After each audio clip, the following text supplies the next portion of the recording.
जय श्रीमन नारायण। वामन जयंती की आप सभी भक्तों को हार्दिक शुभकामनाएं। भक्ति सागर चैनल में आप सभी भक्तों का स्वागत है। इस वीडियो को पूरा देखना भक्त लोग। मनोकामनाओं को पूरा करने वाला वामन जयंती व्रत। आज जाने वामन व्रत कथा। पुराणों के अनुसार भादव माह में शुक्ल पक्ष की द्वादशी तिथि को भगवान विष्णु ने अपना 5वां अवतार वामन के रूप में लिया था।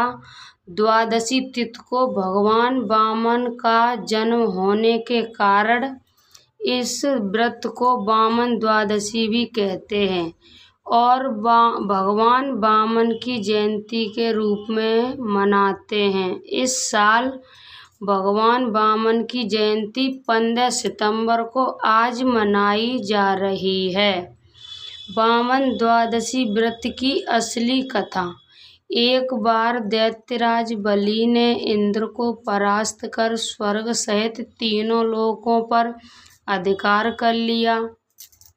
स्वर्ग से निष्कासित और पराजित इंद्र की दंडनीय स्थिति को देखकर उनकी मां अदिति बहुत दुखी हुई। उन्होंने अपने पुत्र के उद्धार के लिए विष्णु की आराधना की।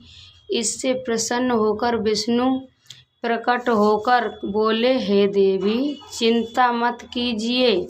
मैं आपके पुत्र के रूप में जन्म लेकर इंद्र को उसका खोया हुआ सम्मान और स्वर्ग दिलाऊंगा। समय आने पर उन्होंने अदिति के गर्भ में वामन के रूप में अवतार लिया।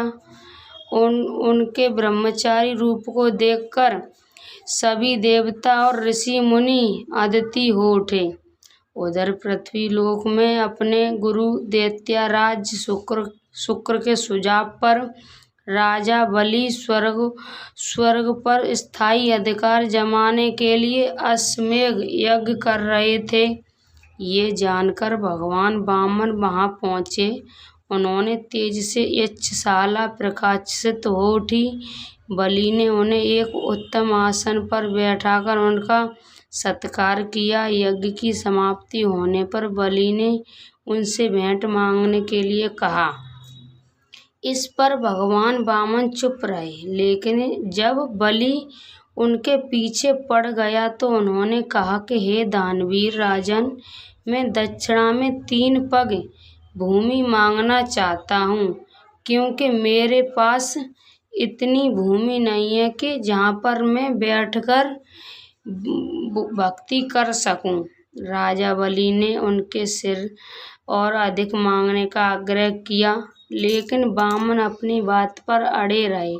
इस पर बलि ने हाथ में जल लेकर 3 पग भूमि देने का संकल्प ले लिया। राजा बलि के संकल्प पूरा होते ही भगवान वामन का आकार बढ़ना शुरू हो गया। भगवान वामन ने अपना विराट आकार ले लिया। इसके आकार के अंतरिक्ष से छू लिया। उन्होंने अपने 2 पग में भी पृथ्वी, आकाश और ब्रह्मांड को नाप लिया। उन्होंने राजा बलि से पूछा, हे दानवेंद्र, अब मैं अपना तीसरा पांव कहाँ रखूं? इस पर राजा बलि भगवान वामन को प्रणाम करते हुए कहा कि हे प्रभु, दंपत्ति का स्वामी दंपत्ति से बड़ा होता है।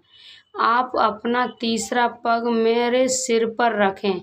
भगवान वामन ने ऐसा ही किया और राजा बलि के सिर पर पांव रखकर उसके पाताल लोक भेज दिया। सब कुछ गवा चुके बलि को अपने वचन से न फिरते देख भगवान वामन प्रसन्न हो गए। उन्होंने राजा बलि को पाताल का अधिपति बना दिया और तीनों लोकों को उनके भय से मुक्ति दिलाई।